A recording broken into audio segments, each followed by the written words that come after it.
ប្រិមត្តជាទីមេត្រីកម្លាំងអគ្គស្នងការដ្ឋាននគរបាលជាតិបានបើកប្រតិបត្តិការបង្ក្រាបអគារទីតាំងអនឡាញស្កេមពីកន្លែង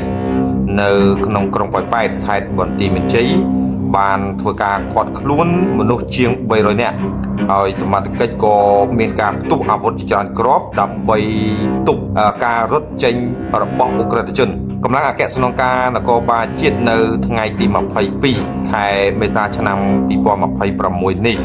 បានបើកប្រតិបត្តិការបង្ក្រាបអគារទីតាំងប្រព្រឹត្តបទល្មើសអនឡាញស្កេមពីកន្លែង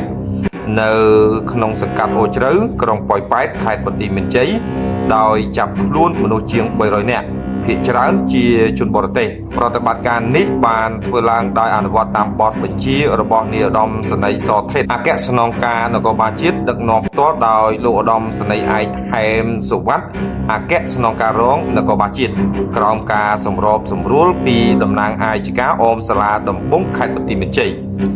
នេះបើតាមសេចក្តីរាយការណ៍ជំហានដំបូងបានអះអាងថាកម្លាំងសមត្ថកិច្ចបានបង្ខំចិត្តទប់អាវុធច្រើនគ្រាប់ដើម្បីទប់ស្កាត់ការសម្រុករត់ចេញពីទីតាំងរបស់ក្រុមអ ுக ្រិតជន